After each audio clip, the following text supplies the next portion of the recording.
Driving it home with Patti Vasquez, Patti Vasquez. From global conflicts to greenhouse gases, the folks refusing to wear masks says, and politicians getting caught grabbing asses. She's driving it home with Patti Vasquez. Hi, everybody. How's your Monday? I hope that you're all very. I don't know what tone to speak in anymore. Dwayne Kennedy. That's a good one. Is that a good tone? It sounds very NPR. Hi, welcome to WCPT 820, where we're going to share some recipes and some on the street interviews with some really interesting people. Hi, Dwayne. Hey. I had a listener message. I don't know the reason I'm overthinking my tone of voice. Mm-hmm. Well, various reasons. Throughout my entire life, I've been asked to check my tone of voice. You've been tone police. Mm-hmm. I mean, regardless of like whether it's a comedy club or, you know, with other people. But I got a message from a listener. I think his name is Robert or Bobby. Not our Bobby from Indiana. But they're concerned about me. They said over the last couple of weeks, I have sounded anxious. Or nervous. Well, I mean, yeah. And here's you stopped me in the hallway when we talked about off the air. Folks will never know what we talked about. And we go into some stuff. We share some things. And I as a trauma dumper, a habitual trauma dumper, have shared a lot with you. And we stopped in the hallway and you said, isn't it interesting that comedians like us go on stage to hide? Right. And so I was thinking about that when I got this message from a listener that I sounded anxious and they were like, hang in there. You know, we have to gear up. The thing is, what I share on the air is a filter. Like I'm constantly editing and not truly sharing the things, whether it's going on in my life or the anxiety that I'm feeling about what's happening. You know, some of the things that get through into my psyche, you know what I'm saying? Like whether it's family stuff, whether it's health stuff, career, money, like there's a lot of things that juggle. Whether we're on stage or on the microphone here, right? Right. I mean, so for whatever it is that you're talking about, it's probably 8 million things you're not talking about. Exactly. Yeah. If you think this is something, you should hear the stuff I'm not telling you. Exactly. Yeah. So, to that, how was your New Year's? How were your holidays, my friend? Oh, fine and dandy. I didn't do anything. Just, you know, was at the crib and spending with my family and that was it. Yeah. I like New Year's. I didn't go out. I didn't do any shows. You didn't perform? I thought you were performing on New Year's. No, I was. No, you know, I put a post, but I think people. We thought you got booked. No. Oh. I was soliciting a booking. I didn't. Oh. That's what that was. See. Yeah. Context and grammar matters. Yeah. I got to be clear about that. I was petitioning for a booking. Oh.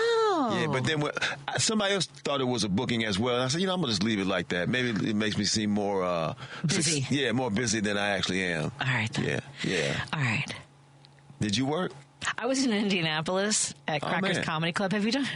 Do you want to do a club called Crackers? Patty, at this point, I'll do Crackers. I'll do Clannies. I'll do.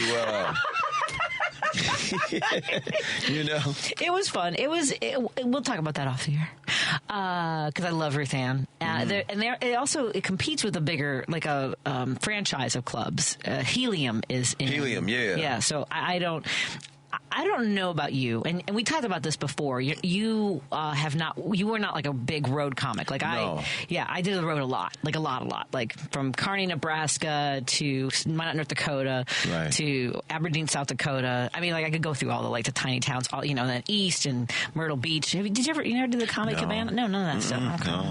No. So I always, and partly under threat. By who?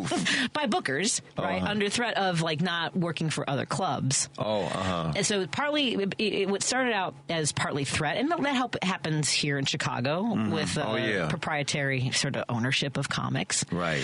I was not allowed for many years to work for any other club but Zanies. Right. Me too. Yeah. So that was the thing. But in Indianapolis, Ruth Ann, who booked me at Crackers, she was the first manager that booked me as a headliner in 2004. February of 2004. That was my first. So you feel a loyalty to her. Yeah. And by the way, Zanies co-headlined me first. So I was a co-headliner first with Greg Schwem was my co-headliner. Oh, wow. Yeah. Okay. Can I tell you a side story? Sure. You know Mick Betancourt, right? Oh, yeah. So Mick Betancourt, who, I had worked with in the 90s, right? So he was at the club. I was co-headlining with Greg Schwem. And so I was in the room, and I was a house MC for 7 years at Zanies. And so Mick came up to me and gave me his intro the night that I was my first time co-headlining at Zanies because he thought I was the MC. Oh wow. Oh man. I'm going to be honest, I was a little bitchy about it. It was, but I mean, I guess the presumption is it wouldn't be that far off the base, but to think that in 2004, having worked for 10 years, that I would still be the MC was a bit rough for me. Now, did he ever know you as the MC? Oh, wait. I mean, like, he only knew me as the MC. Okay. Yeah. So he didn't know. But he had been gone for years because he went off and he was a writer. He wrote for Law and Order. Law and Order, yeah. And he's still a producer and writer on TV shows, right? So when he just assumed. Yes. He handed me his intro.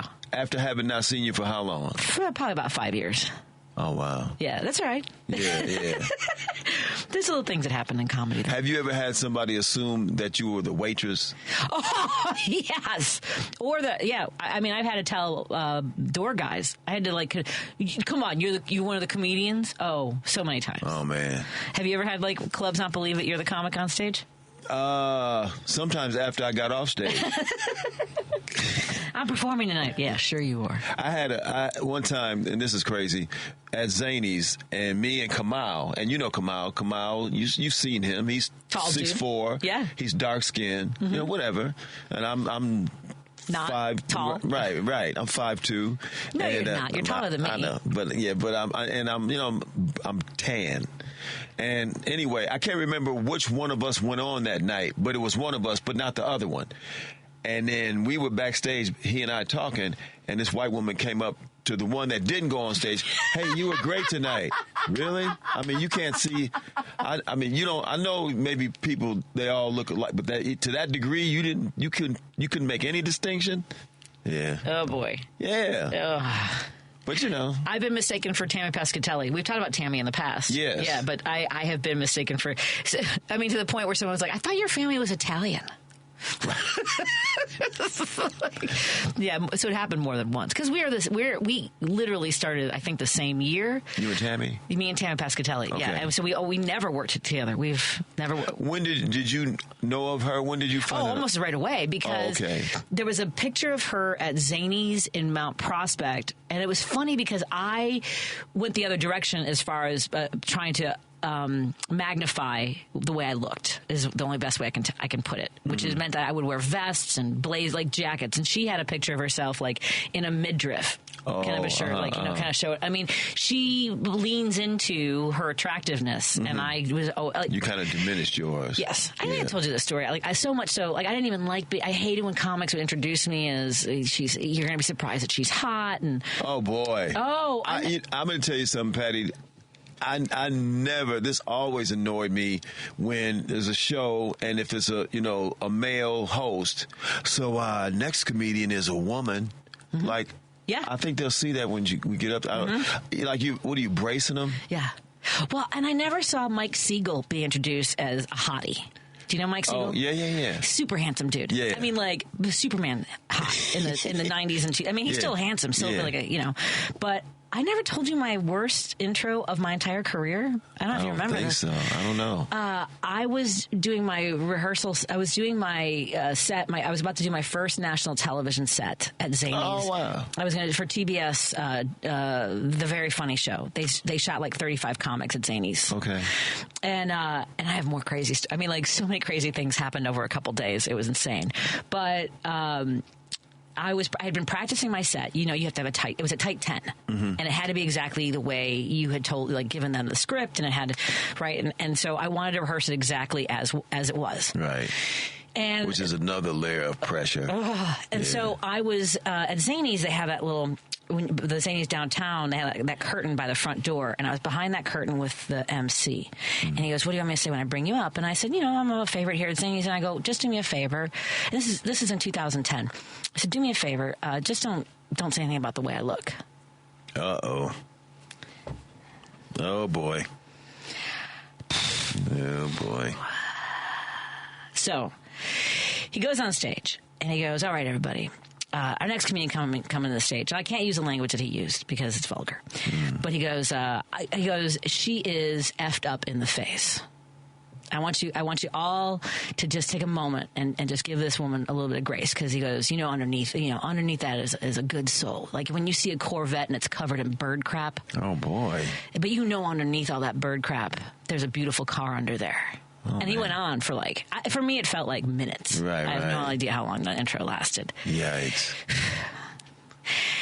So, yeah. How'd the set go? I stayed to my script. Yeah. And I mean, the audience is trying to figure it out. The whole. Yeah. Yeah, that's how that went.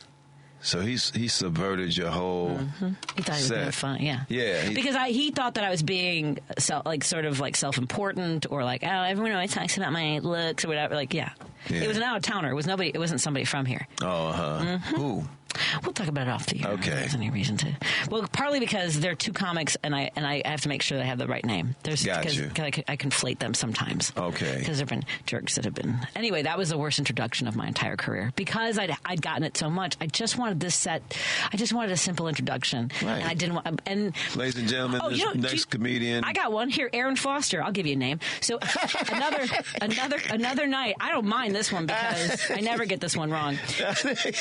So I was headlining at Zanies in Vernon Hills, and Aaron Foster asked me for my intro, and I said I'm a favorite here. I work here at Zanies, and I try. Well, your generic club intro, right? But he knew that I had opened for Puppetry of the Penis. I was the opening act for Puppetry of the Penis I traveled. You know Puppetry of the Penis? Yeah. They're on HBO, and they're these Australian guys that actually stand on stage with just a cape, and they twist their junk into shapes. Right. And it's not about them being big. I auditioned for them. I just showed up with a puppet, though. Sadly, I had been to some of the auditions, and you were not there. I would have appreciated that compared to what I saw. I mean, some folks have a lot of courage and not a lot of a lot of self-inflated impressions of themselves. Anyway, it's more about being stretchy, by the way. It's about elasticity, like the skin has to be elastic. I mean, anyway. So I was their opening act for 3.5 months in Chicago, and I toured with them in Minnesota and Wisconsin. Wow. So all I said was I gave him my intro, and I think I might have said he said something about puppetry, and I said please don't mention anything about that. Yep. So he went up. I was headlining. He went on stage and talked about it's second to the other one about the bird crap and stuff on my face, on my body or whatever. And then he got fired that night.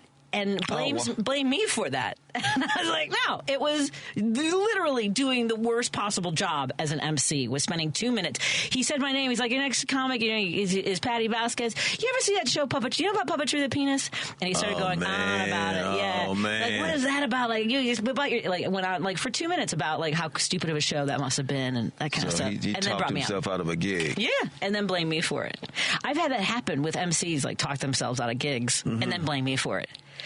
This happened in Myrtle Beach, South Carolina, at the Comedy Cabana. It's funny that I mentioned that. It was my first time there. The MC was from North Carolina, and the headliner was a black comic from New York, Tony. I can't remember Tony's last name. And the MC hated him. Absolutely hated him. Was it Tony Woods? It might have been Tony Woods. This would have been in the late 90s. It might have been Tony Woods from New York. It might have been. I know he performed there. He's originally from D.C., but kind of laid back. Yeah. Really bad. Tony Woods. Yeah, so the owners left on Friday night. They were traveling, and the MC, when we had to share a comedy condo, so it was the three of us in a comedy condo. Or maybe Tony had a hotel. It was just me and the MC in a hotel in the comedy condo. So folks who don't know, comics often have to share an apartment together because the clubs figure they save money rather than getting us hotels. They rent out a cheap apartment, and then it's fun. Right. So the second show Friday, the MC goes on stage and he goes, is he out of the room yet? At the end of the show, did he leave the room yet? And he picks up a chair, turns around backwards, sits on the stage, and goes off on how unfunny the headliner was. Whoa. Yeah, funny is funny, but that was some BS. Just went on, and that's how he closed the show. And he got fired.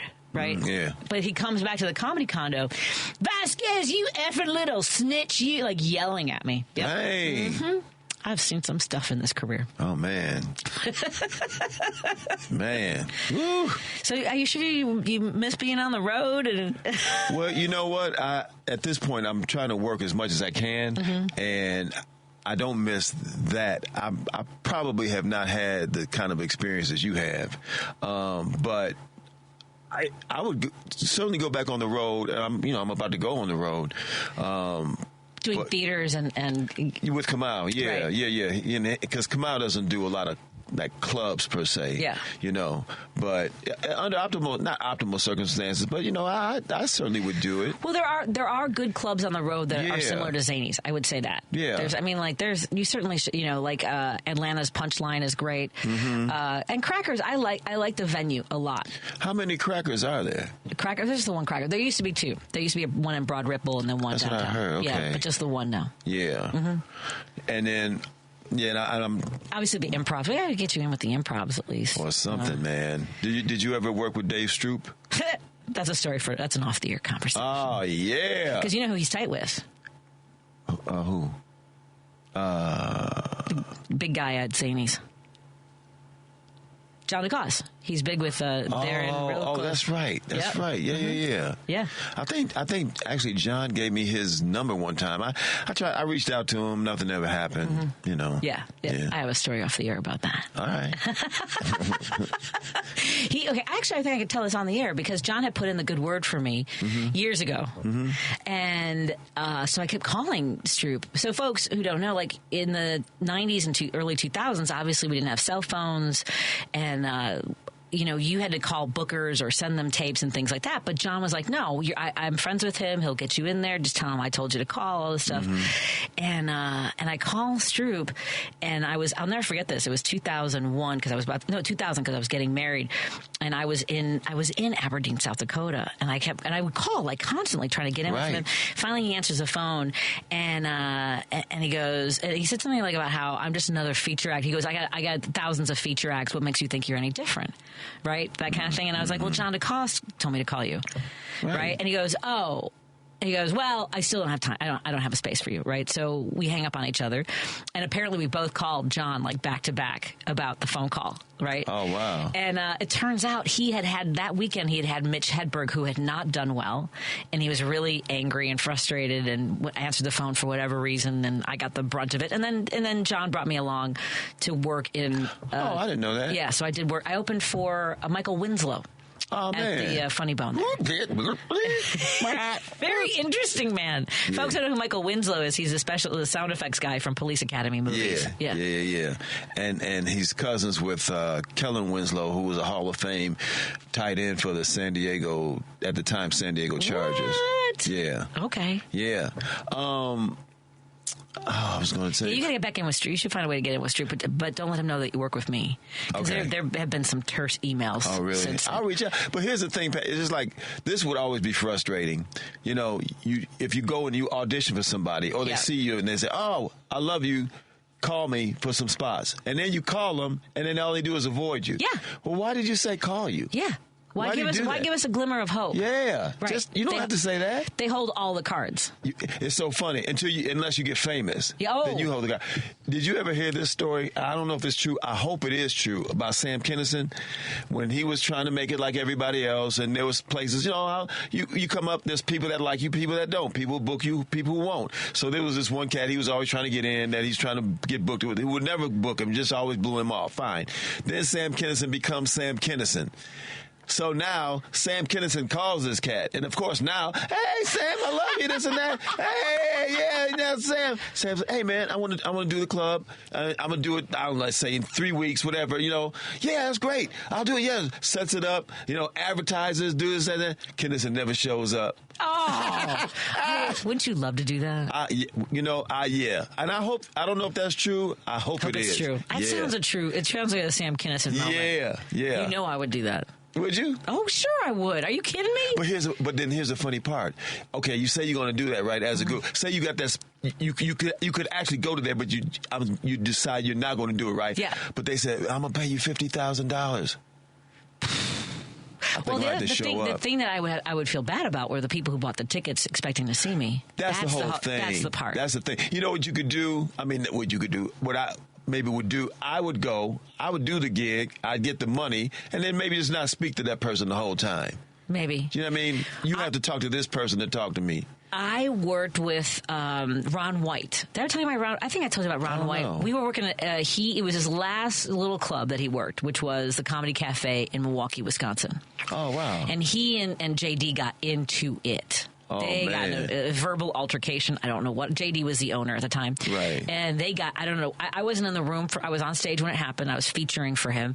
And all I know is that Ron spent the rest of the weekend in his limo. And I know that JD was like ready with a bat. Like they wanted to go at each other. Whoa. It was ugly.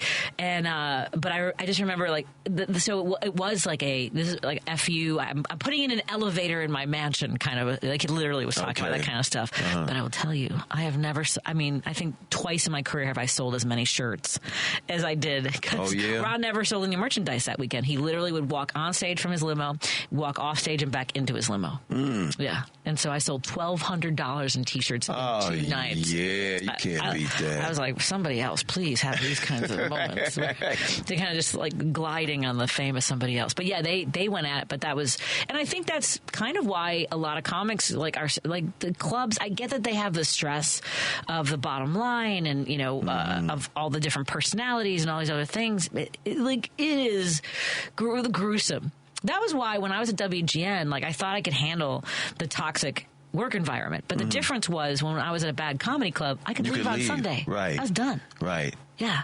It's not like, and you got to be back next Monday to endure that week after week after week. That's different. I would have comedy club bookers or managers that would get mad at me for not going out, like whether they intended anything sexual or not. Like, what, are you too good to hang out with us kind of stuff? I know, man. Right. It is, for me, like I've done shows and I don't, I just want to go back to the hotel or you know what I mean? Yes. Just wait till the next day. Oh, my God. I got nothing against anybody. I just like being by myself. Yes. Yeah. There's a reason we stand on stage by ourselves. Yeah. It's quieter there. Not like we want the laughter and applause. I just came on stage to avoid the staff. I just want to be up here. That's why we hate hecklers so much. I just came here for the peace and quiet. I don't want to be interrupted. Please stop interrupting me. Have you been getting heckled at all? No, not really. Yeah. Now, for me, it depends on the heckler, what they're saying.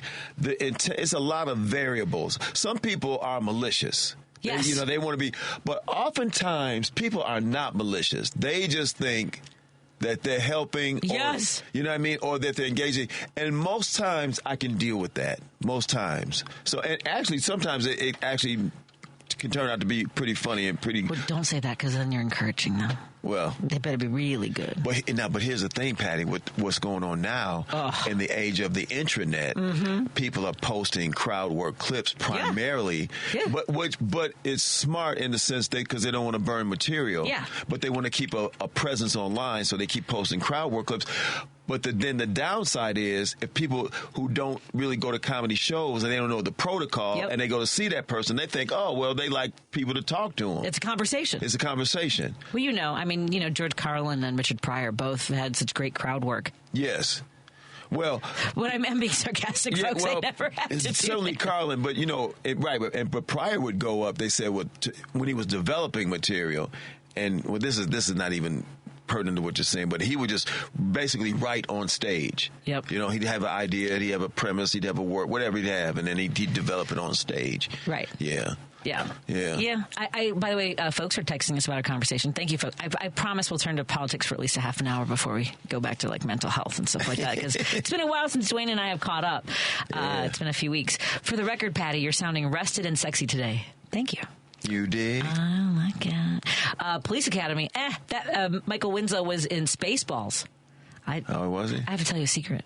I've never seen Spaceballs. Not me either. I've never seen it. Yeah. I'm not keeping it a secret either. and I plan on keeping that streak going. Yes, I agree. Yeah. So here's something that I had intended. I had intended to do was go back. So someone texted, the thing to do is go back to the little clubs that did support you, and once famous, they can share in your success. And so that had been my intention with my home club. However, now it's still just the clubs that were always kind to me. And, Yeah. And Zany's now is a whole different structure because the cat that booked Patty and I retired. Yeah. And well, he stopped booking me years ago, though. Oh, he did? Yeah. Oh. That's all right. That's all right. Yeah. I still have fond memories of having worked there for decades. Yeah. Well, since he retired, I don't work there in the same way that I used to. You know, like I said, now it's one night, one off. And it's not the person who books me issue. Is now they've shifted the primary booking duties to a woman at the Zanies out of Nashville who does not know me. Oh, gosh. Yeah, a woman named Lucy. Doesn't Brian know you? Brian knows me, and Brian books me for these one-night door deals. Okay. And Brian is great. Brian Hicks. Brian is my Brian guy. Dorfman is the owner of the Zanies in Nashville. Brian Dorfman. You guys know each other? Okay. No. I know Brian Dorfman. I used to work for Brian Dorfman when he did Vernon Hills. And when he first went to Nashville, he tried to get me to come down there all the time. It's a great club. But I had a phobia about working in the South because of the nature of my act. Get a hold of him, and I would go open for you. I would love to open for you there. It's a great room, Dwayne. It's not, and they have great crowds of all backgrounds. And I don't doubt that at all. I just don't know at this point if he would even book me anymore. I think he would. Do you talk to him at all? I haven't talked to him in a while, but we got to figure out a way to get a hold of him. I think he would like us both. All right. I mean, Patty, if you can set that up, I thought that ship had sailed as far as him trying to get me down there, and So here's something that, because you and I are similar, and not in talent, but because you are and I've talked to you about this before. I mean, like, you are sort of this mythological creature to comics of, like, they don't know where you are. You and I are not. We're not power driven. We're not like ambitious in the sense of like we hit the pavement, but in a different way, right? We love our craft. So anyway, someone just texted, y'all are on a total Debbie Downer riff about how being a comedian sucks.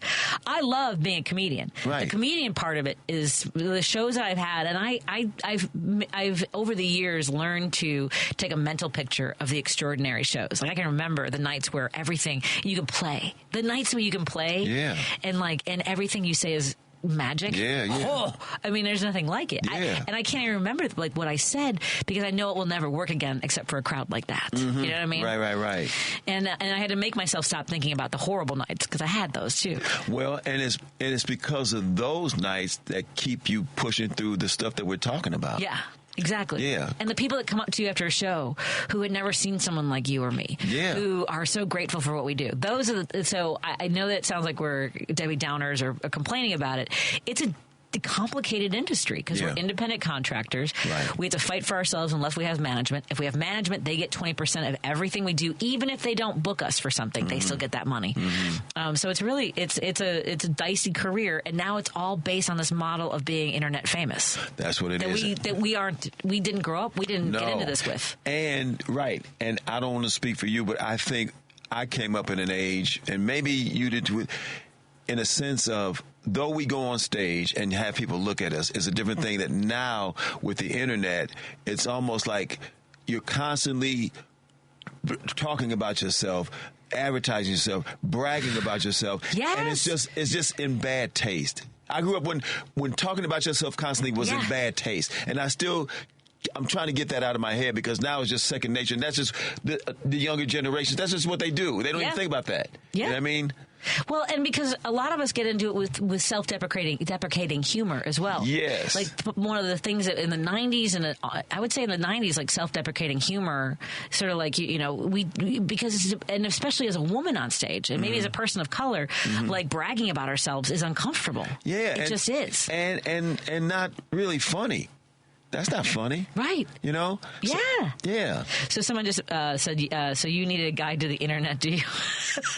No, we're watching how other comics succeed at it. It's figuring out what is it about ourselves. It's the internet we get, and like the logarithms and being consistent and doing it every day.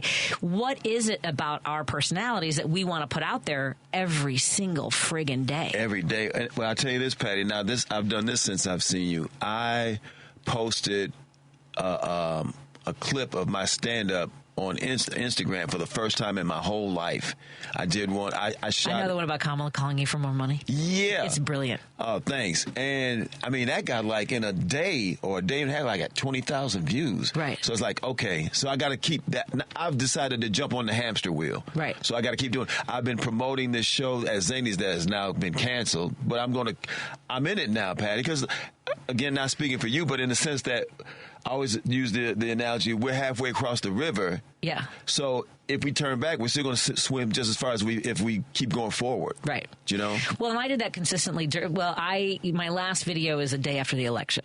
Okay. My last video on TikTok was a day after, and on Facebook, I think, too. And that's the thing, is that, like, you can't be wounded and be on there every single day. And I mean, I was exhausted. I'd been, and again, I do 3 different jobs every single day. Right. Every single day. And it's a lot. I mean, like, and the comedy one isn't every single day, but trying to think about how am I present. But you're thinking about it. Exactly. Every day. Every day. And it's either writing for my book or writing as a comic, right? So I work a full daytime job. I'm here. And again, the other thing about sharing myself, maybe what I need to do is figure out a way to capture some of this so I can edit that and make those my clips. Yeah. If I do this 2 hours a day, I'm already putting myself out there for everybody. Right now, I got to sit down and think of, like, what part of myself do I want to, carve out again for, that's the hard part.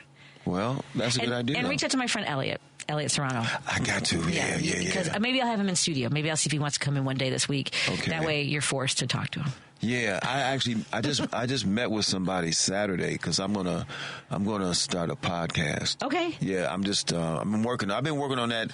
I've had the idea for the last 3 years, but I'm slow. But anyway, I'm sort of getting some things together. Really what we're doing is avoiding what today was. So let's take a break here and talk about the certification of the election and the idea that finally AP News is talking about is very different than January 6, 2021, when Republicans were unhappy with the results. But they're happy now under a Democrat who was in the Oval Office. Like kids. Exactly. Pooping in people's offices. Literally, like kids. You can't hold your poop together. I almost said something else. Let's take a quick break here. We'll come back with our conversation. And you know what? Let me see what I have here. You know what? Let's do a break and we'll take calls because I'm way late for everything else. I lost track of time. Dwayne Kennedy joins me in studio. Follow him on Instagram, Dwayne Kennedy. You can see that clip that I was talking about. Kamala still wants your money. I mean, man. I'm just saying. More after this. The Big Picture with Edwin Eisendrath. Saturdays at 1 p.m. Count me among the Americans that want to see change. Now, of course, the change I was looking for would have put Kamala Harris in the White House. Americans voted for change. They just, Trump, I think they got the wrong kind. Still, I'm grateful for elections, even when we lose. They tell us about ourselves, and we can't ignore that and shouldn't. The Big Picture with Edwin Eisendrath. Saturdays at 1 p.m. Chicago's Progressive Talk, WCPT 820, where facts matter. There, I told you we get to the conversation again. AP radio news breaks. So I just I heard that on the news for the first time that the conservatives rioted and stormed the Capitol because they were unhappy with the election in January 6, 2021. I'm unhappy with this election, and me too. It's odd that nobody's climbing walls. Nobody's climbing. Crapping in hallways, right? And it was just hilarious, though. I did this at the Laugh Factory the other day, that somebody was charged when they stormed the Capitol with illegal parading, which I didn't know that was against the law. Did somebody just break in and say, "I'm in, hand me my baton"? Oh my God. Yeah, it is. There's one person I follow on social media that posts video of January 6th every single day. They said they would do it every single day, and basically until the end of their lives. They're like, I never want people to forget that this happened, that this ugliness happened. Yeah, right. And it's so surreal to me. Now, it is surreal. I don't know how much you've seen about the two attackers, the terrorist attacks, because they are homegrown terrorists in New Orleans. Yeah. Not again, Patty. And I'm going to start getting back into it, but I've been involved with news in a very superficial way. Just since the election, I'm still not completely immersed like I once was. But tell me what you... So the attacker, the terrorist in New Orleans, as far as that goes, there's a lot coming out about how he planned it, what kind of tools and technology he used ahead of time, and his intent, whether it was sort of the catalyst was a divorce he was going through. He had intended to have a New Year's Eve party with his family and then kill them all. I heard. Well, yeah. The look, there are obviously so many conspiracy things out there. There's this woman who used to be with the CIA, and she's had a podcast with this guy, and people are like looking at it people we're both letting folks manipulate our imaginations, right? Mm-hmm. But the letter that the attacker, the terrorist in Nevada and Las Vegas with the Tesla, the letters that he left behind were essentially with the intent of starting a civil war. And this idea that men need to lead and we need to eliminate Democrats from our government. Oh, no, I didn't hear that. Yeah. That sounds about... white. Yeah. Well, really, I mean, and I've talked to a few white guys who are Democrats who say that, you know, they feel like there isn't a place for them because of this wokeness, right? And I know Joan was having this. Yes. Yeah. That. Go ahead, Pat. No. Go that. The way that white folks have co-opted that word and has now used it as a pejorative burns me up, because all woke ever meant was be aware. Right. Be aware of what's going on. It has a historical grounding in reality. Yes. They always use the lead belly, the blue sea. Right. You know, when it says, when you're going through Alabama, stay woke, stay aware so you don't get murdered. Right. So, and then white folks have taken that and co-opted and twisted this pejorative, and now have made it some sort of an indictment against you about being woke. Right. So. Well, no, because the first time I remember hearing it was after the kid was killed in Missouri, right, by the police officer Michael Brown. Yes. And that was the first time I'd ever heard of it as stay woke, be aware that you're in danger. Right. And for me, it meant for white folk, be aware this is happening to people of color. Right. That's what it meant to me. That's it. Be aware that horrible things are happening to people who aren't like you, who aren't as safe as you are. Yeah. That's what it meant. White folks took that word like they took rock and roll. Like they co-opted rock and roll. Yeah.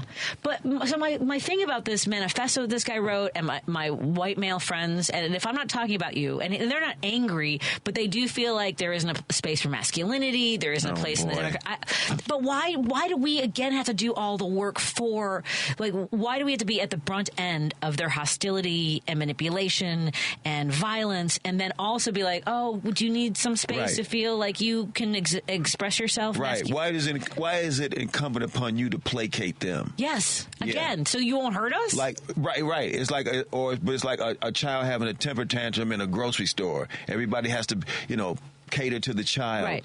Yeah. I kind of want to say to guys, like, do you hear, like, after decades, centuries of oppression, and finally coming in, at least having an opportunity since the 1960s to have some space to move towards what the Constitution and what our Bill of Rights promises. Right. We were moving in that direction, but because you feel it, you feel like it's coming at your expense. They feel like it's coming at their expense, I guess. Right. When all it really is just equity. Yeah. Everybody having opportunity. And it's not a see how it feels kind of a moment. I guess that's how they feel. Right. That they're at the, like I said, at the sharp end of equity. Right. But their pathology is, if we don't have everything, then we don't have enough. Yeah. And then there were some other social media videos I watched over the weekend that we'll talk about in a little bit. All right. We have to get to my calls because people have been waiting on hold. Hey, Jim, what's on your mind, my friend? Jim! I know we covered a lot of ground in other directions. How you doing, my friend? How are you, Dwayne, Patty? A word to the wise, it is slippery today. They went on the cigar. I almost ended up in the emergency room. I went sliding. I'm just saying, it's slippery. I mean, it's for the audience. Be very careful. Yeah. I remember a night I did take a fall, and I got like 60 stitches, and then I busted out of a bottle or something. Jeez. You know what? I went in the air. Yeah, go ahead. Go ahead. You went in the air? I went in the air, and it came down, the bottle came down. Lucky it cut my jugular, baby. It cut into my hand. It went into my hand, and it was late.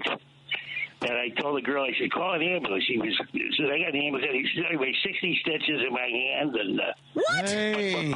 But the point was, all the old timers were in there was an old park at the time. All the old timers had broken hips in there. It was amazing. They were just, and this is really the first day where it's really slippery.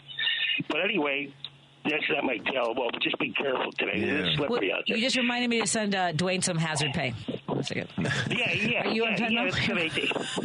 Yeah. It sounds like Dwayne's picking it up, though. He if you can't beat him, join him, Dwayne. You got to get on whatever you can get on. You know what I mean? Because that's the way it's going. Yeah. But what I was going to say is wokeism. John's last guest was talking about wokeism and the left, which I don't even believe in that. That's nonsense from the French Revolution, left and right. You know, if you're right, you're for the monarch. If you're left, you're against the monarch. Those are like 1798 slogans.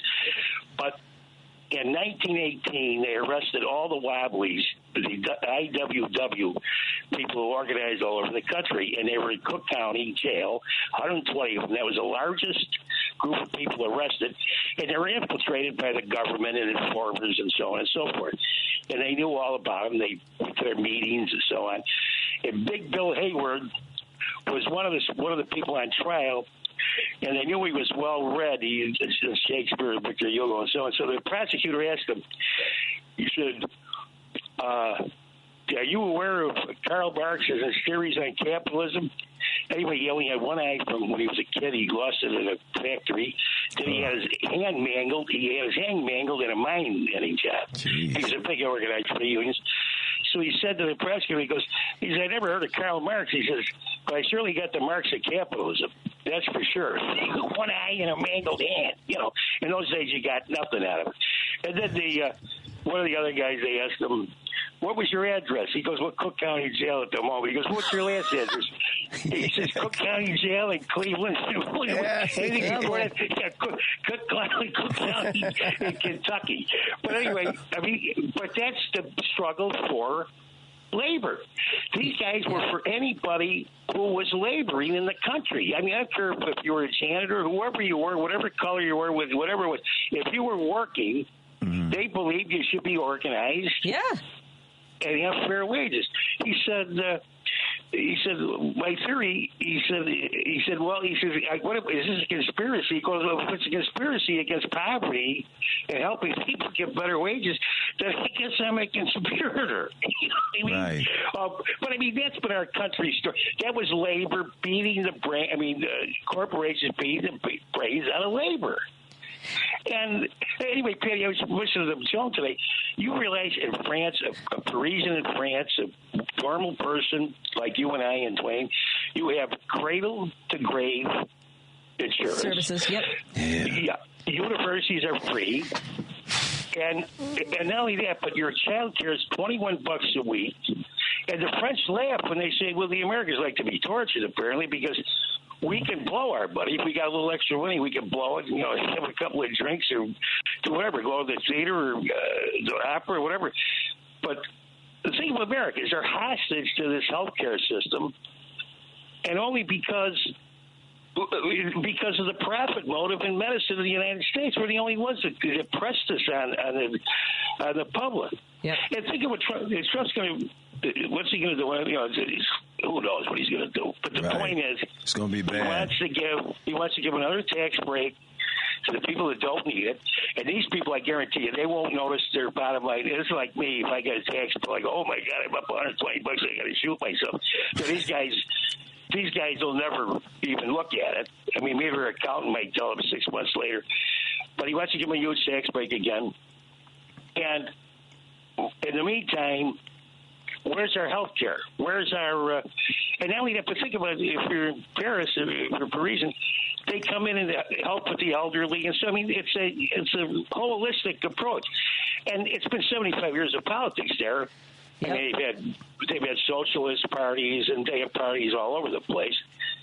But the point is, once they get in, they pass these laws, and like the Parisian will say, I'm not giving it up. I don't care who's the guy. They were burning stuff down when they were going to raise the retirement age. Right. Yeah, we're not going to give it up now. In the United States, that's what they're going to do to save Social Security. They're going to be like, oh, no, we're not going to end it, but we're going to raise the retirement age. Yeah. And people will be like, okay, that works. Because it's like the idea of asking for something or telling somebody you're going to do something really bad and then doing something less bad, and people are like, okay, good. At least you didn't do the really bad thing. Right.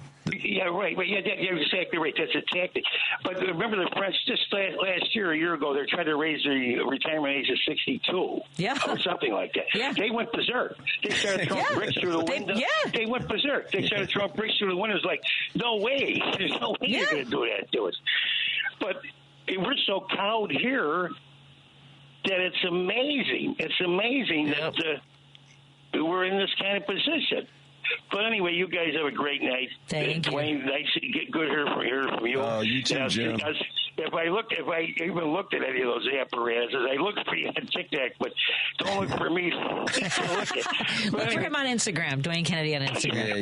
Whatever it's at. Whichever, okay. Guys. Thanks, Jim. Have a good night. Okay, be careful out there, Jim. Yeah, jeez. Yeah, be careful. Yeah, 60 stitches. I got a text that might have come from my home. You like to lock in with the underdog clubs rather than cozy up to the power franchise clubs.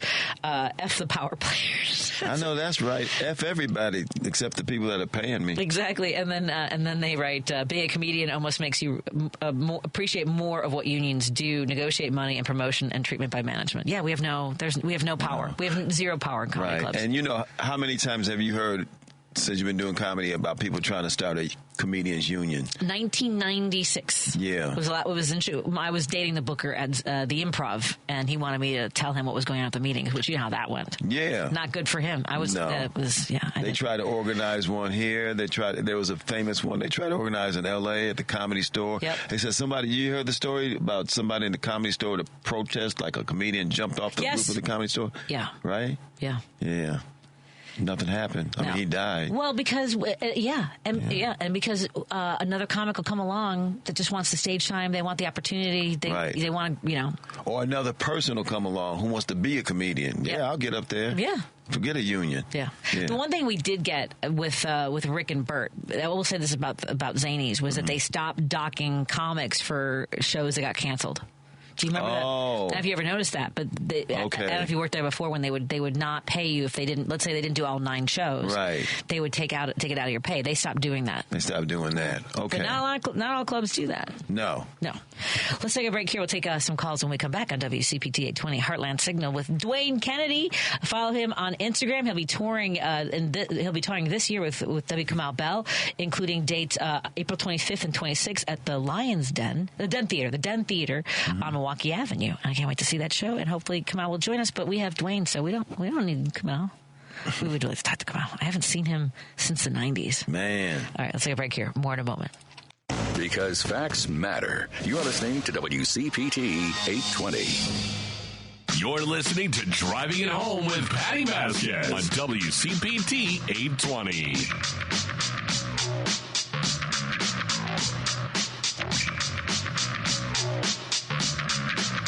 Thank you to our listeners who are following Dwayne Kennedy on Instagram as we speak. Please follow Dwayne Kennedy on Instagram. While you're there, you can also follow Patti Vasquez, the Patti Vasquez Show. Absolutely, follow us both. I'll put some stuff on there, I promise. Yeah, we got to get those followers up, Patty. You know, that's your currency now. I know. Yeah.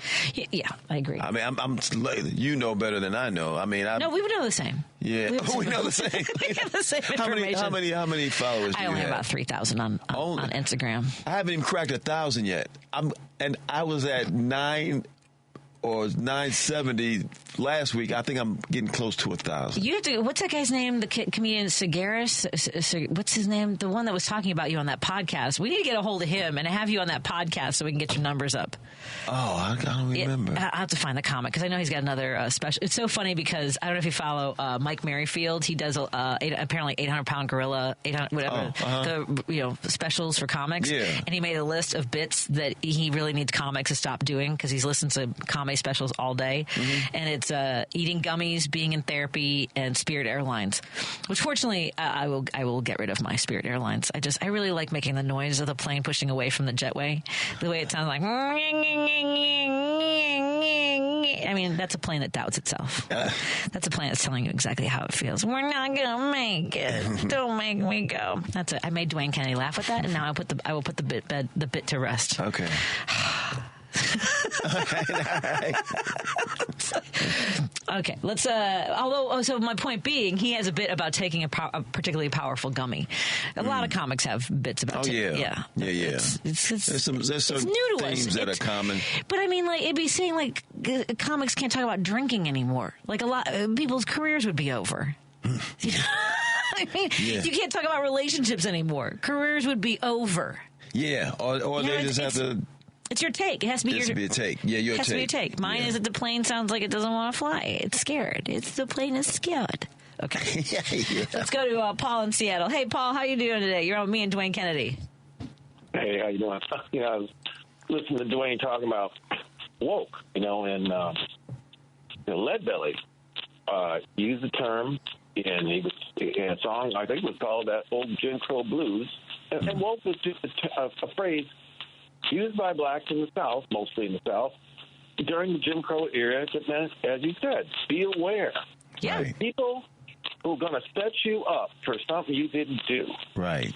Okay, so I wrote an article a couple of years ago when I was living in Michigan, taking care of my mom before she died. It was called Woke, a Personal Awareness, Anti-Woke, a Political Agenda. And I basically started this way. I said, okay, so I described what I just said, and I gave about 4 or 5 examples, starting with the Scottsboro case of 1931. 9 young black men accused of rape by 2 white hookers on a train in Alabama. It was Powell versus Alabama. Then there was the Emmett Till case, 1955, I think it was. And then we had the Central Park 5. And then we had Ahmaud Arbery. So the point was, it's right up until Ahmaud Arbery was 2020. So, right up until the present day. But I said, there was another woke message long before the Jim Crow era. And I cited verses from 1 Peter. Because the Christians in the first century had the same problem. They were being accused of all kinds of crazy things like eating babies and stuff like that. And if you look in 1 Peter, like 3:15 through 3:19, it says, always be ready to explain. Behave beyond reproach so that you cannot be accused. And some right-wingers in Livingston County, Michigan, absolutely went out of their mind with that and said that, no, well, you're trying to turn our kids trans and all this stuff. It's just crazy. But that's the point. And they don't want to. They don't want that. They just want to deny everything. And, of course, if you read, what's the book, I slipped my mind now, sorry. Wilkerson's book, Caste. Oh, gotcha. There's so many examples of lynchings right up through the 20th century, into the 1950s even. Yeah. It's crazy. So, anyway, but the other thing I wanted to say was, a thing about January 6th that really angered me so much, and I've told this story before on the air, but when I was about 11 years old, my mom took me and my younger brother to Washington, D.C., because, my parents had taken my older brothers there. So it was July, we went, and it was hot as, all get out. And there's only so much sightseeing an 11-year-old and 8-year-old could do. And so we were in the Capitol, and we were in the rotunda of the Capitol, and my brother and I were chasing around, acting like little rascals, and punching each other, and tripping each other, and pushing each other. And then this lady came up, and she's like in a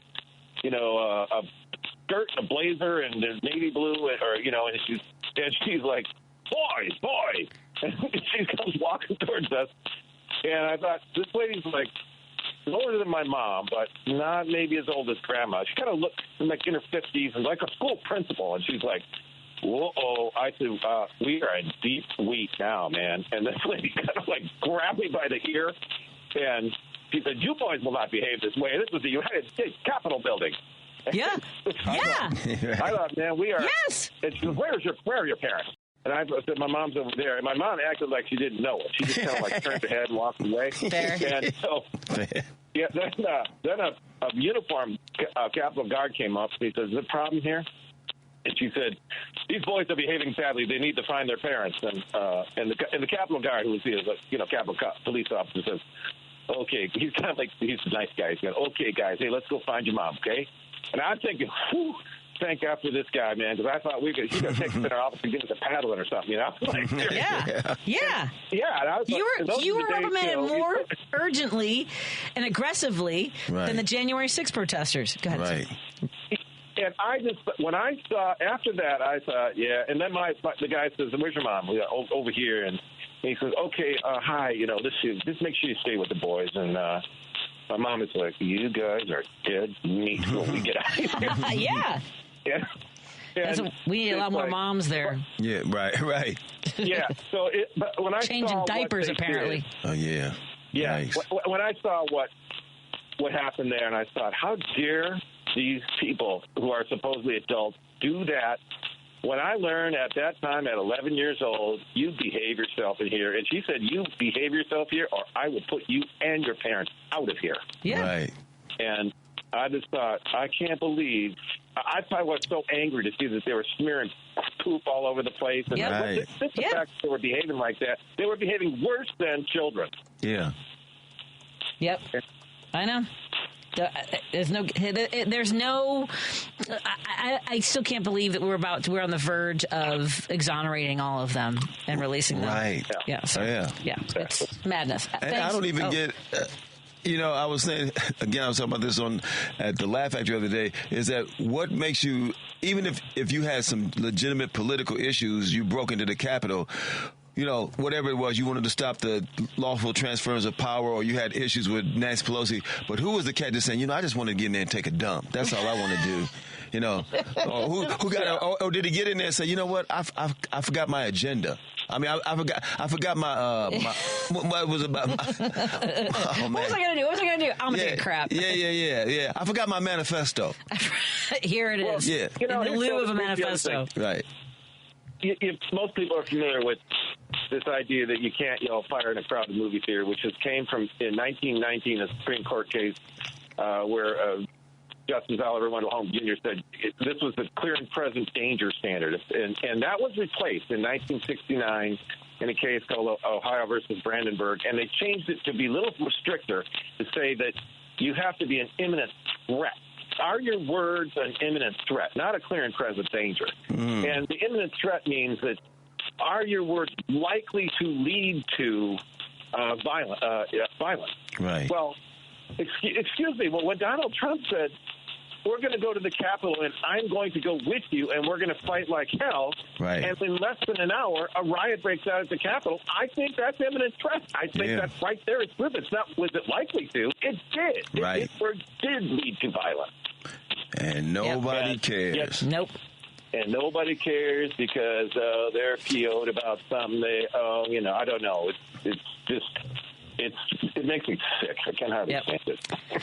Well, we'll all take a collective deep breath. I've got to run for the news. Okay. Appreciate it, Paul. We're a little bit late. Take care, Paul. Good to hear from you. Happy New Year. I'm going to keep saying that. Someday I'll believe it. More after this on WCPT at 20 Heartland Signal. If you're on hold, please stick with us. We are going to catch up with Jen Zanotti in just a moment and take your calls. And then we have my friends Benita Santillenas and Madeline Figueroa joining us at 6:30 as well for some mental health conversation. More after this on WCPT at 20 Heartland Signal. In studio with comedian Dwayne Kennedy. Follow him on Instagram right now. Go do it. Hey, Google, play WCPT. Streaming Chicago's progressive talk from TuneIn. Driving it home with Patti Vasquez, Patti Vasquez. From global conflicts to greenhouse gases, the folks refusing to wear masks says, and politicians getting caught grabbing asses says, she's driving it home with Patti Vasquez.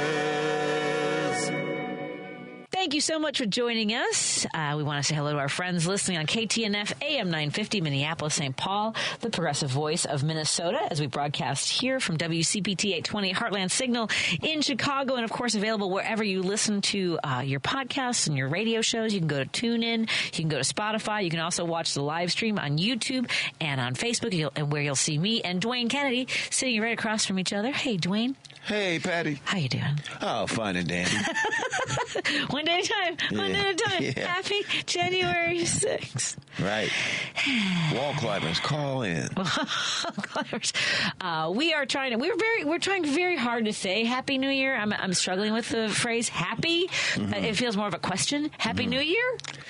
Happy New Year? I don't know. You say New Year. Well, in a few days we won't even have to say that. Just I don't know what we say. Happy, looking forward to the spaceships. happy waiting for the alien. Yeah. Oh, what about that? You think that's real? The whole thing with the alien stuff? Yeah, they're trying to scare us with something else and whatnot. Oh, I don't know. I can't. I hope it is. I have so much going on. I don't have any more space left in my head for other. No more space for the ships. No more space for the ships. You know who might have a better take on positivity than either one of us is our positivity expert, Jen Zanotti joins us. allthingsgenz.com. Yeah. Jen, you have hi. Let me ask you. See, even her hi, like she's excited to talk to us, right? Yeah. Do you ever have to, Jen, work yourself up to be in a good mood, or is it because your daily practice is to be mindful? Does that help when things are going sideways, regardless of what that is, family or health or, things going on in the world? Oh, yeah. Listen, everything's not always like rainbows and sunshine, and I get that. And I think I just try and put a positive spin on things, but I have my moments, like we all do. But I think you need to feel those emotions and then kind of end it on a positive note if you can. So I really try very hard to do that. I think because I get a lot of stress relief through like my jiu-jitsu and have a great partner to communicate with. And I do take time to, meditate or set, kind of work on that mindfulness, even a few minutes a day, just to kind of get my head right and clear, so that I feel like, no matter what's going on, I can kind of recognize it and move forward to everything else that I have to do. Because I'm in a position where I have to be positive for others. So I can't always really sit in that state of mind for too long. So what do you do, Jen? What are some of your techniques for doing that, for getting yourself in a good frame of mind? Yeah, I think, like I said, too, really being able to stay active, I think that helps release a lot of negativity and, stress. It definitely balances out the hormones and cortisol levels. I think being able to communicate with friends, partners, family, when you are stressful, a lot of times people tend to just keep that in. So even if it's journaling at night or in the morning, just taking a few minutes also before you're really jumping on like social media or online, taking some time for yourself to kind of start your day or end your day or both, I think is just a really good way to kind of detach a bit and just focus on you and your intentions. I think that can be really helpful. And I think especially in the new year, we always kind of find that it's like a reset. And, I'm not really big on New Year's resolutions in the sense that I think when people kind of set them and then they fail, they kind of give up. I think it's just more so let's take time to kind of manifest and look at the things and the goals that you want to set for the year, for the next month, the next few weeks. So I think just being able to kind of take that time for yourself each day, if it's a few minutes, if it's 30 minutes, whatever it is, just to kind of, get some of that stress relief out and be able to conquer the day a little bit better, just feel a little bit more empowered. I will tell you, so I don't know if you were here, Dwayne, when I've talked to Jen about trying to take jiu-jitsu classes, because I do want to do something that makes me feel... I have heard you talk about that. So I went to one, and it was all... Since we've seen each other? I didn't take it. I went to one, and it was all white dudes. Every single person in the room was a white dude, and the guy told me later they were all pretty much probably law enforcement, which is fine. That's not right, and that would be fine. Because here's the thing. That might be who I have to tussle with. I don't know. Maybe it's better to go into the to the eye of the storm. Yeah, practice with that, right? Yeah, exactly. So I do have a couple of feelers out for other classes. I've talked to a couple because Jen has we've exchanged messages about some of the folks that she knows in Chicago, and I really do want to do jiu-jitsu. Yeah. I do have problems. I do too. With like that with the boundary, like the physical closeness of jiu-jitsu. You know what I mean? Yeah. It's intimate. It's intimate. Yeah. I'm not going to lie. It's intimate. The closeness of anyone, particularly a man or like anybody get your face in someone's armpit. I watch a lot of jiu-jitsu videos because I'm trying to like get into that. I mean, like it is a lot of like, and it is. I was reading something about how it is a thinking martial arts. I mean, you have to be mindful. Mm-hmm. You have to not, when you're on your back, you have to know where your body is and how you can work with their body. Right? Yeah. So, see, Patty, you know so much about it. You just need to do it. I know. Like I said, I think you need to go to Evanston, but yes, that would be great, and that's we right. need to set that up. Yes, yeah. So in the absence of that, though, because I am somebody who runs toward danger, I will be very honest. I run if I hear a crash, if I hear an accident. You know, when you see somebody like they'll do like what would you do videos, or you'll see like a lot of the bystander bias, that kind of thing. Like someone else will take care of it. I don't have that. I don't like. Let's see if someone else will take care of this. You take charge. I run toward, and I think that was partly lifeguarding, right? And I've always done, for as long as I can remember. I remember I was in the Kennedy one time, coming back from lifeguarding. I was driving northbound, and I heard it. I heard a crash on the southbound side. I got off at Irving, and I came back around to help, and I held a wound closed, right? So I that kind of stuff. And there was like one woman who you could tell the person who was driving had been inebriated. Like I'll never forget that night. But I do that if I see someone collapse, whatever. I've always run toward it. I was at a wedding one time, and Steve's going to hate that I tell this story. I was at a wedding one time, and do you know that at weddings, men are supposed to keep their knees slightly bent when they're standing at the altar? I don't know why this is, but there are men that collapse. Women too, though. I've never been at a wedding. Women too. I remember when I was even getting my dress fitting and everything like that. I mean, you don't want to lock your knees because if you're standing for a long time, then you can pass out. Yeah. Oh, okay. Yeah. So Steve was one of the groomsmen. So they're all holding the huppah it was a Jewish ceremony, right? So they're holding the huppah, and this guy goes down. I mean, his knees buckle, and he just goes down, right? And nobody moves. Oh my gosh. Nobody moves, and the bride was annoyed. You can see, I'll never forget the look on her face. She's like, right? And the groom, his dad was a doctor. Mind you, he was a dermatologist, right? And I get up and I go running. And I was like, I need a cold washcloth, right? Something to put on on the back of his neck to and get his feet up, whatever. And they try to prop him up. He collapses again. Oh boy. And I was like, you need to call an ambulance right now. And he needed fluids. He needed to get an IV and everything.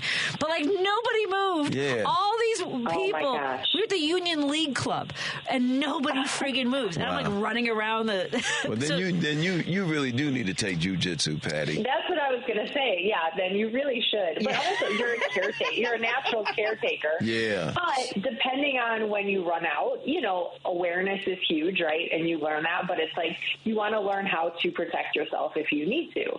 So I think being able to train in an environment where there's it's a little bit more of a diverse group for you, and there are also other females as well. I think that could be helpful. Yes. That you're just getting a little bit more of a mix of training partners. I'd like to take it too, Jen. I mean, I've said this for years. I've said a lot of things for years, and not done many of them.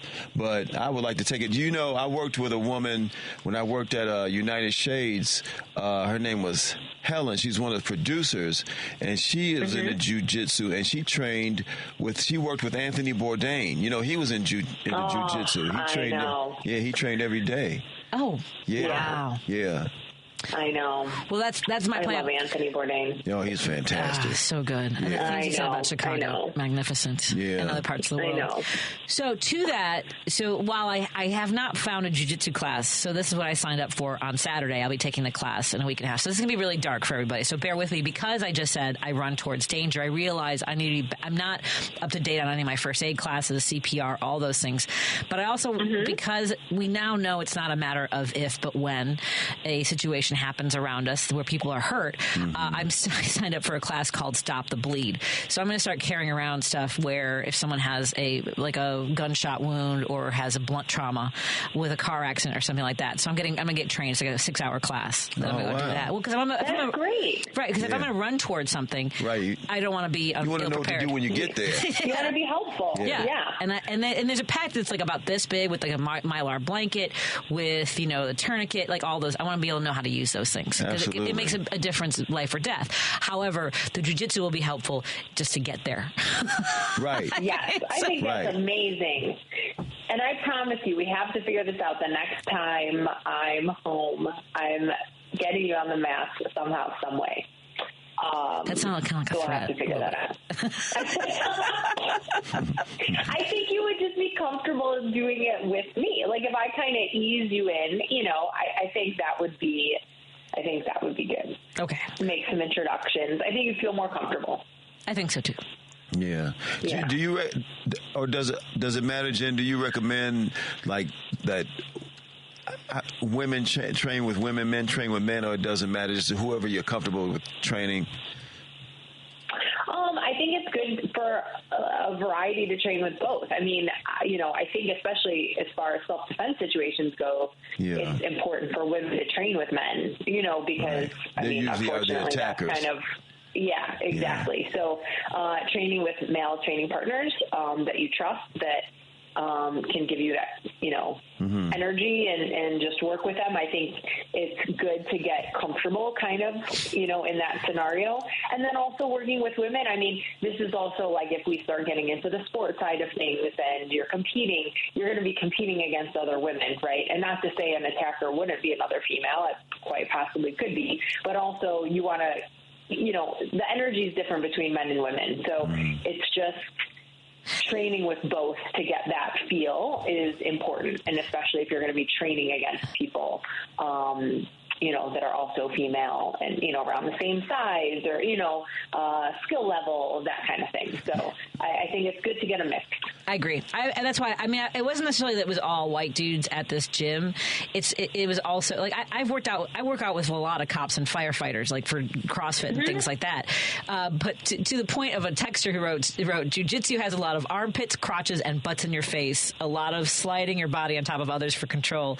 Many cops, investigators, and other law enforcement too at every gym I know of.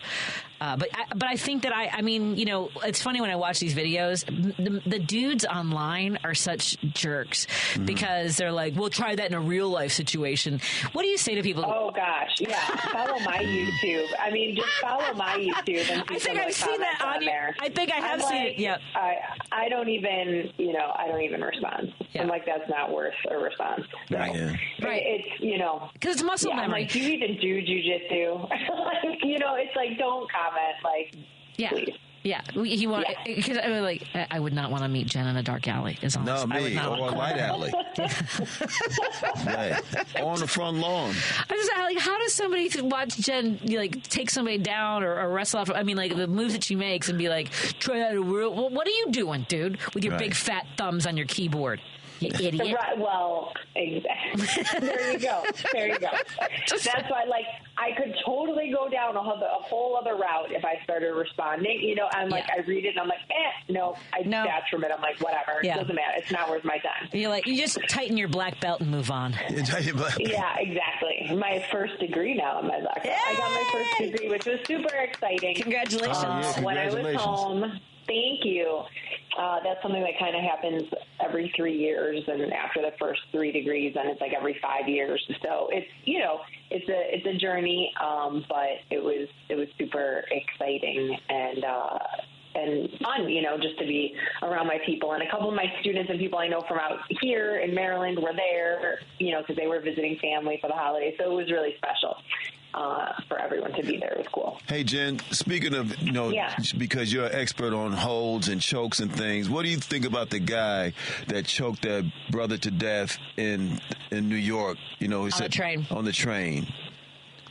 I don't know that I know about that. When was this? Okay, this was some months ago. Yeah, he was just found not guilty. He was just there was a homeless man who was having an issue. He had a mental break on a train, and this former Marine said that he felt if he didn't do something, he would regret it. So with a chokehold, and clearly, obviously, Marines are trained in martial arts.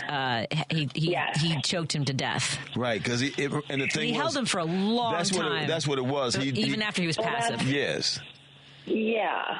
I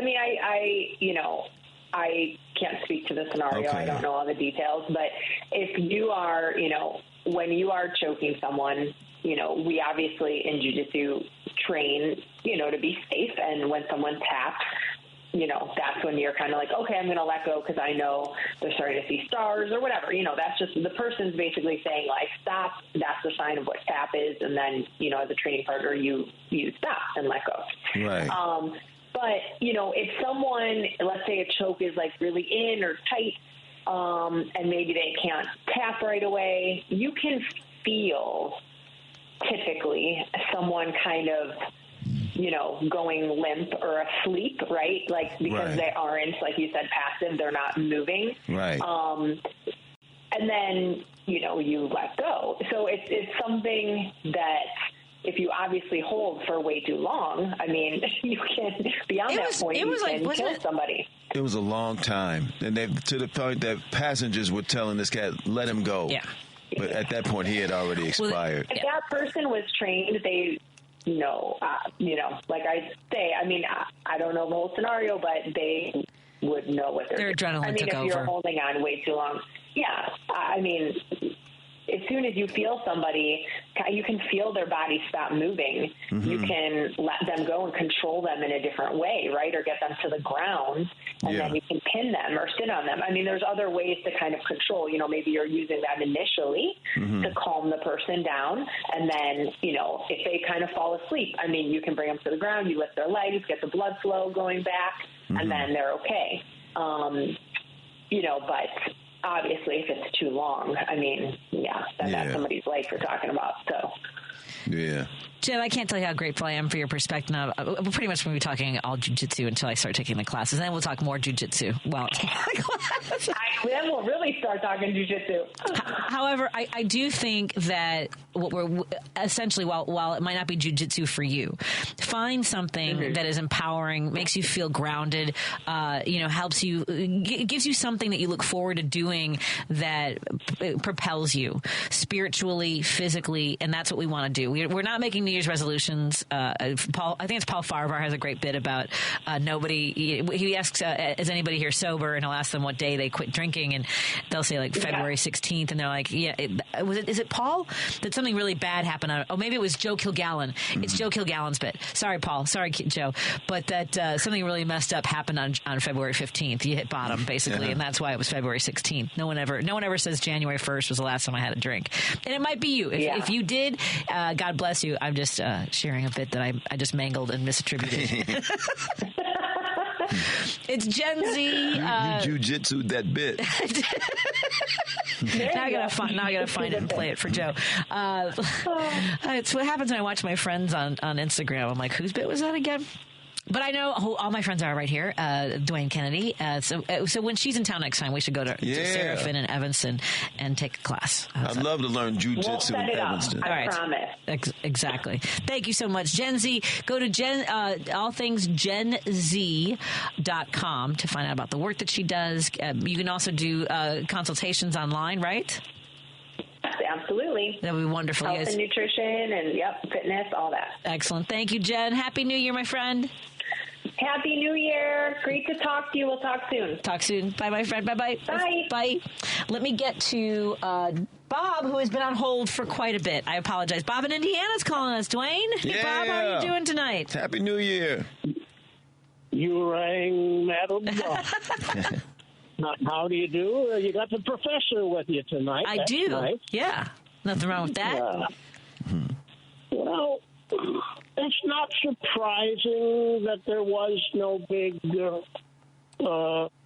fracas this January 6th because in a couple weeks they will have their own hand-picked man soiling Capitol Hill regularly. Right. So there's no reason for them to take their enemas and march down to the Capitol building. Right. He's going to take care of all enemas, foreign and domestic. All enemas, foreign and domestic, and believe me, he'll fill up the old town. But, we'll have to wait and see what happens there. Hey, Patty, I saw something the other day that made me think of you, and I haven't hit you with the pigtail stuff anymore, but this still made me think of you. Okay. And I don't know if this is something unique. I don't know if you've tried this yet, but I said, boy, I could just see you doing it. A gaggle of girls restaurant I was at, sitting around one of the big tables. Anybody, by the way, under 35, I call kids. Okay. So, but anyway, they were like high school, that age, wouldn't have been much older. And I just happened to notice the one that had her back to me was in pigtails. Uh-huh. But it wasn't the pigtails that particularly caught my attention.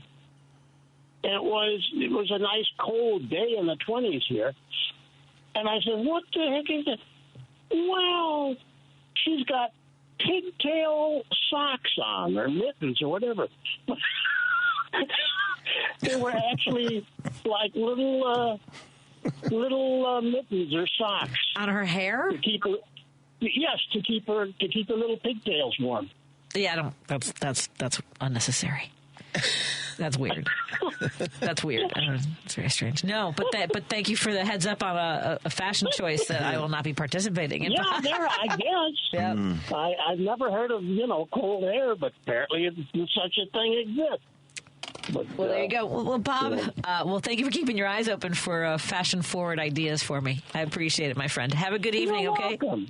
Take care. You too. Bye-bye. Thank you. Let's take a break here. When we come back, we're going to check in with my friends Maddie and Benita, joining me in studio with Dwayne Kennedy. Follow him on Instagram right now. Go do it. I want to see those numbers go up on his phone. I want him to get alerts that someone's followed him on Instagram. Dwayne Kennedy. More in a moment on WCPT 820, Heartland Signal.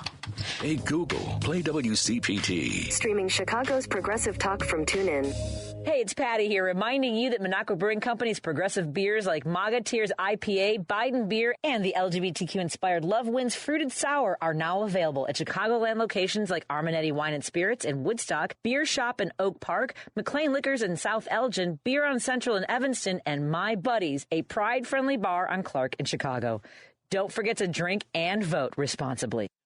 You're listening to Driving It Home with Patti Vasquez on WCPT 820. Thank you so much for joining us as we continue our drive home. I'm your host, Patti Vasquez, joined in studio by comedian Dwayne Kennedy. Please do me a favor and follow him on Instagram. I wish there was a way for me to give someone a prize when an alert comes up that that would be cool. That they've followed you. Right? Yeah. Like the 10th follower gets something. We'll have to figure that part out right there. Joining me in studio are Madeline Figueroa. Yes. And Benita Santillenas, who are starting a new podcast. I committed this time. Yes. The words and letters get mixed up in my brain sometimes, and you're being very patient with me. But they are starting a new podcast starting this Wednesday. And I know that there was an event recently that the author that you're going to feature on this Wednesday's event, it's really important because we are seeing, especially with men, this mental health crisis that we are having. And I think that we tend to, you have been on the show before to talk about mental health and physical health. So tell us, first of all, Madeline, let's start with you and let us know about the genesis for this podcast. Okay. Well, the podcast is called It's a Life Thing. Bridging Pain to Purpose. And basically we put it together so that we could create a safe place to talk about those really serious life events, but we're going to do it with the levity that we do when we have comedy. Right. We're going to have guests, or sometimes not, depending on the subject, that brings some insight to whatever the topic is. And when necessary, we'll make sure that we have a professional to give professional advice so that we're not putting something out there that might put someone at risk. We want someone that has the credentials to give advice that's legit. Well, especially with this first podcast, because this is an issue that is so prevalent in our culture in the United States, and I know that mental health is an issue worldwide.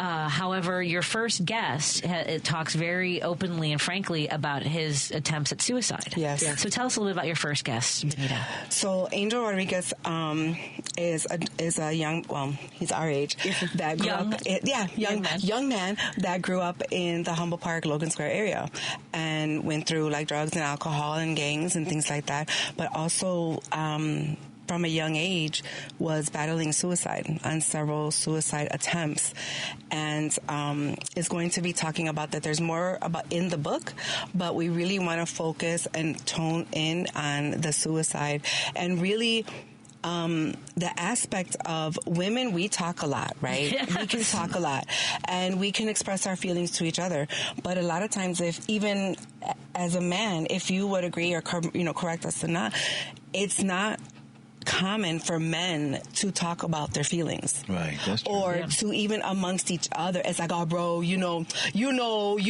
But what happens is that it's true, that right? sounds about right. Right. But what happens is that generationally they grow up with these patterns that they think are healthy, but they're really avoiding the real issue. So one example was is like, for example, if in a relationship, he had this in the book, where he knew that he had offended his wife or something like that, right? But it was never spoken. He just did things to kind of like avoid the actual what was really going on.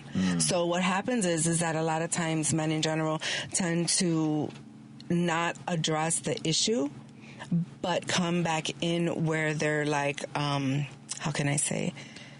They're avoidant. Where they're avoidant. Or and, they mask. And it's a pattern. Yeah. It's a pattern. Well, this is a little bit of what we've been talking about. Go ahead. Mm-hmm. Yeah. No, so that's what we're really kind of honing in on. And we have the therapist on there that will give advice on how to overcome that. What are better patterns to develop to get that out, to get these feelings out. Yeah, and I don't know what the rate is amongst men. I do know that there is a stigma to asking for help or addressing it or admitting it. And we were talking earlier about we're at this point now when it comes to our culture where it seems white men feel as though things are being taken from them, that they don't feel like there's a place for them. And I guess I don't know, like, I don't know if it's something, people talk about learning about mental health, at a younger age. I was talking to my friend, and I actually might have a guest for you. She's moving back to Chicago, Dr. Susana Flores, who is funny and is a psychologist. She was on ABC News. She lives in New Orleans, so she lives right around the corner from this attack. Yeah. And again, somebody who turned his, mental health issue outward towards other people. Right. And we're, so she might be a good guest for this, but we were talking about it. I don't know. I told her I think that we all need to schedule our mental health visits the same day we do our dental appointments. Not to have them done on the same day. That would really suck. To like pour out your feelings and be like, nah, you do a little. Exactly. To get your fillings done. Right. Then you really be talking about your pain. But on the same day you make those appointments, say I have to make an appointment for a dentist. Go, you know what? I should schedule an appointment for to see a therapist. And I think people struggle too with like finding one. I will tell you, I loved one of the best things for me out of the pandemic was telehealth. Like I loved sitting in my car and doing therapy and not having to drive to an office and try to find parking and running late. Like I just was on my computer. Yeah. That's a good point. Do you think that that's made it easier for some men to get help, like now with the telehealth thing and just doing it online where you could be more private about it, or does...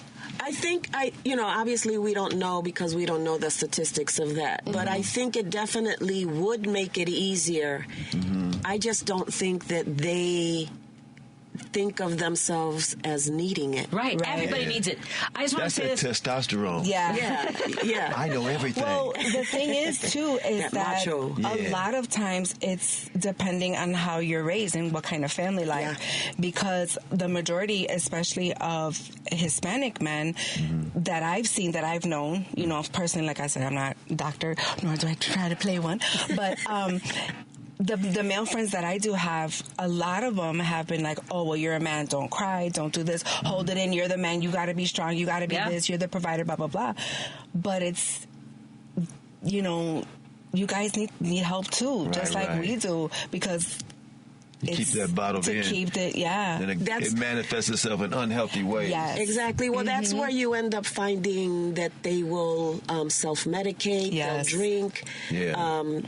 Womanize. Exactly. They don't have, I think the biggest problem that we have with the earlier generations, ours included, is the coping mechanisms. We never addressed it, so we never learned how to cope. Right. So now we get to adulthood, we have adult problems, but we don't know how to cope with even the simplest of things. And if we have one of those years where it just seems like one thing happens after another and you get into your head, man, I can't catch a break, I can't catch a break, you start sending yourself down a spiral. And if there's no one there to say, are you okay? And you're comfortable with that person to say, no, I'm not. You stay, and then it gets out of hand. Someone very close to me had come across a reel on Instagram, and it was something pretty profound, and that was, you should always have someone that you can call and just say to them, do you have 8 minutes for me? Because it usually takes 8 minutes to get past the raw emotion of what you're going through. And if you can get past those 8 minutes, you can talk yourself down to think of it logically. Right. Yeah. 8 minutes. And if you don't have a friend that can give you 8 minutes, they ain't a friend. But something that simple. I think someone took issue, I don't know if it was me, I wonder why men are insecure about our feelings when people say bunch of white dudes as a pejorative. Super inviting to open up. I'm sure it's the same for any group of women, a group of men, women generalize. I'm not sure I'm tracking on that. I don't know if they feel as though we're using a bunch of white dudes as a pejorative. Well, you had, at the beginning of the show, it was an example of it was just an example of what's going on. It just seems very prevalent because minorities have been going through this for a long time, and now it's coming up where everybody is starting to feel this way. It's never been us versus them. It's always been there. It's just that now, all of a sudden, the mental health or the mental wellness playing field is leveled. Well, and I think that the mental well-being for people of color and for women has been vulnerable because we have been it's been constant for if I went back through, and I think Margaret Cho, and I'm sure it's a quote from somebody else about how these the microaggressions throughout our entire lives, whether it's sexual or about our race, about our ethnicity, it takes its toll. I remember being 12 years old and a neighbor talking about my ass. Right? So, I mean, hello. So that was the first time I remember it, and I'm sure it probably happened before that, before I even understood what my body being consumed publicly actually meant, right? Because I was wearing shit and it has happened. I mean, I even get my body tenses up when a guy says hi to me on the street, because now I have to make a choice. If I say hi back, am I inviting whatever comes next? And if I don't say hi, am I a bitch and open to violence? Right. Yeah. So please tell me how what pejorative would you like to throw at me? Because I have had it. Right. I've been called a C word in public multiple times. I mean, but I also don't want to dismiss. We're talking about a bunch of white dudes because we want you to get help, because it seems to be at a critical moment right now. If a bunch of white dudes is the worst thing that happens to you today, I'm very sorry that happened to you. Yeah. No, I think the goal with our podcast is to open up the dialogue. We both admit that we're just going to scratch the surface with this one. Yeah. We see it becoming something recurring, just that topic alone. Yeah. Because, one of the things we talked about, we were just talking about coming into the new year. We weren't 3 hours into the new year. We had the thing happen in New Orleans. We had the same thing, something happen in Vegas. Then we had we've got the credit card bill bills that are starting to roll in from Christmas, right? Because those are starting to hit. And now you're looking, and now we've got, this new president coming in, and there's a lot of threats about what are they going to do with this? What are they going to do with that? So already, rounding up migrants, taking away women's autonomy. Already we're at a level of anxiety just as a society that any personal thing could just tip it. For a person. Yes, I think that's right. That's what that comes down to. So I want to go back for a moment and apologize to the 872 if I sounded dismissive. As a comedian, that can happen to me sometimes.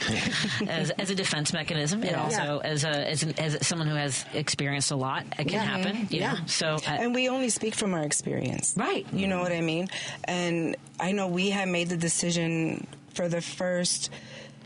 We made a decision what our topic was going to be, but it organically wound up being in regards to a male.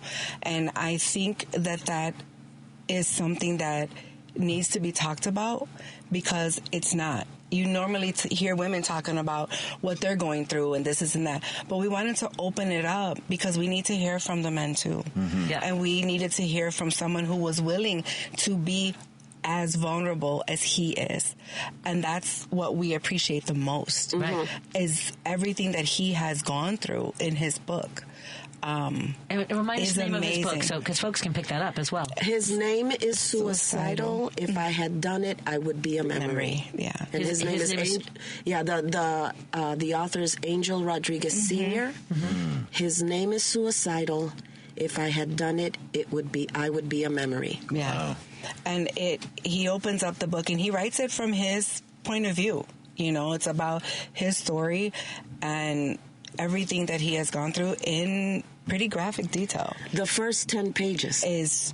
The first 10 pages, that's what he opens with, is a pivotal moment in his life. And in person, he's an amazing man. Well, I look forward to this conversation because I'm curious. I mean, I think that what is that? What is that moment? What brings somebody back from the brink? So I want people to follow this. Yeah, and that's what he was talking about in the book. He doesn't know when it actually started, when the thoughts of suicide started, but as small as he can remember being a young boy, he's had the thoughts. Man. As young as 10. And what have we been seeing more and more on television are these younger kids.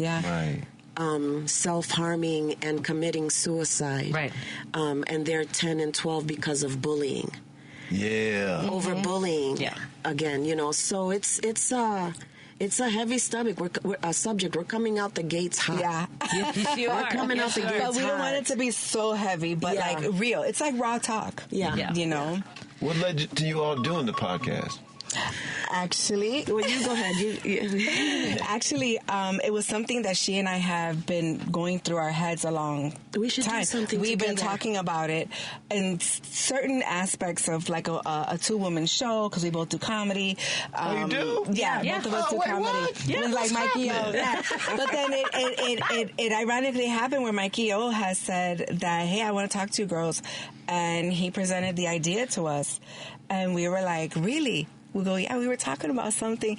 So we have to give credit. He gave us the seed, and we just started watering it. Yeah. Oh, wow. So thank you, Mikey. He's going to be a guest on our show on Wednesday as well. Oh, that's right. Mikey will be on the show. Yeah, and one of the reasons that he's going to be on the show is one of the things that he does, as you know, he's a comedian as well, but he's also a producer and everything else. But he usually has his Facebook page is full of levity and jokes, and he's promoting his shows and things of that nature. But he has started at 8 o'clock, he'll post a mental health question. Yes. And he just said the response that he got, he knew that this was something that was needed. Right. And he presented it to us, and we're like, we'll run with that one. And man, we running. Yeah. We running. That's we great. running. Now it's available. People can watch it on YouTube. Is that, or is it going to be a YouTube podcast? It's YouTube and Instagram right now. Okay. Facebook, we have to be... Yeah, Facebook had, in June of this year, they put some rules where we have to have 100 followers, and the profile has to be 60 days old. Well, folks, go follow that so that you can have that in June. So where do folks find that Facebook page? So Facebook is It's a Life Thang, T-H-A-N-G. Yeah, that thang. The thang is there. And it's the same on all of them. depending on which platform, one requires dashes, one doesn't. Yeah. But it's a live thing, and you'll probably see our picture, and it's either a white with black background or a black with white background, and it's font. So it's a life thing. Bang. THANG.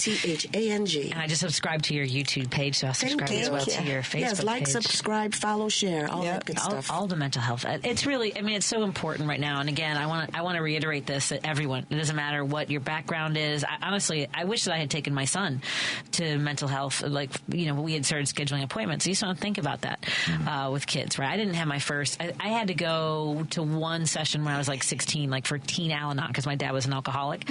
And then the next time I went was because I had a situation in college. At any rate, it's a long story. I went twice in college. Here's why I like telehealth, because when I didn't know there was just like, no one tells you how to be a patient to a psychologist. Right. So I would just go and trauma dump, and I would have like a therapist go, "Oh my God, I'm exhausted," and like I made one therapist cry and had another one that wanted to hug me, and so like having the telehealth, I'm like, this is amazing. So whatever. And to that though, it's like trial and error, like anything else. Right. It's like getting a second opinion. Well, when you're comfortable. when you're going to therapy, you don't, it's a stranger. Yes. Right? So you're supposed to start talking about your most intimate problems to a stranger, so you've got to build that relationship. One of the things that someone really close to me is working on right now is breaking cycles, right? It wasn't something that they did in their family for the men to talk. He has 2 sons. Well, guess what? Now he's teaching them how to talk about their feelings. And he's breaking that cycle so that if as a child they're being bullied or they're feeling a certain kind of way, they can express it and they can get in front of it versus it becoming a behavioral issue. And they don't know what the behavioral issue is because they don't know what the root problem is.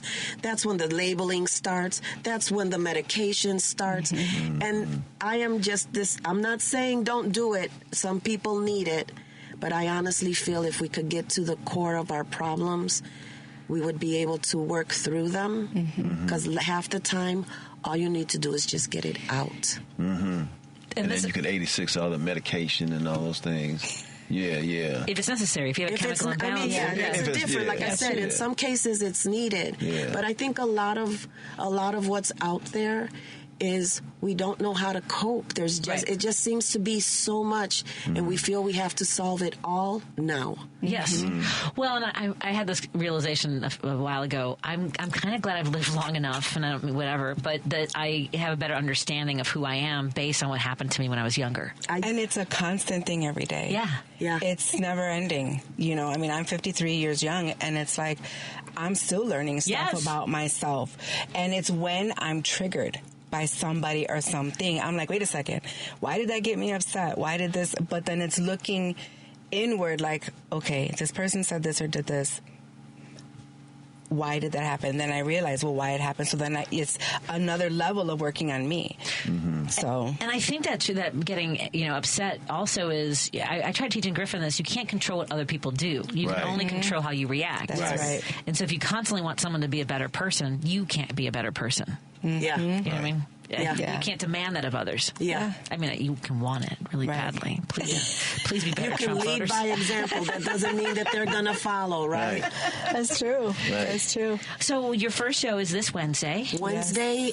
January 8th at 8 p.m. Central from 8 to 9 p.m. on YouTube, Instagram, and, Facebook later, but YouTube and Instagram. So it's live? Live. Oh, wow. We're trying live. We're coming. We had just posted a bloopers thing. Oh my goodness. We were like, to record our commercial. Are you ready? I'm ready. Are you ready? And we're laughing and stuff. So it's live, and you're going to see us, like kind of like here, but not all in the same room. Yeah. Right. So like a Zoom meeting. Yeah, a Zoom meeting for now. Kind of thing. Hopefully, we'll work our way up. Yeah. Who knows? Right. Once you all blow up, get a budget, fly folk in. Hey man, you know what? From your lips to God's ears, man. Let me tell you. And this is good. So follow the page too for the regular schedule. Yes, and it's every second Wednesday of the month. So do you want to come every second Monday of the month and come do this again? Sure, absolutely. I mean, I think that so that folks can know it's like the 2 days later, if that works. So that way we have a regular schedule. So Thank you. I appreciate that. So, Lady B, we like that. Production says yes. Okay. Thank you. Patty's always supporting. Always supporting. Patty. Always supporting. It's a life thing. It's a life thing. Bridging pain to purpose. Excellent. I look forward to the first episode. Congratulations, Thank both. you. It's going to be. It's important. It's really. So I'm grateful, and everyone should be paying attention to this. Dwayne Kennedy. Follow him on Facebook,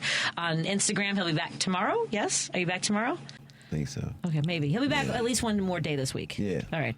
That sounds good. All right. Thank you so much, ladies. Benita Santillenas and Madeline Figueroa. Yes. Thank you so much, ladies, for joining us. I got it. Nailed it. 11 p.m. Stuck the landing. Yes. Good night, Lady B. Love you. Bye, everyone.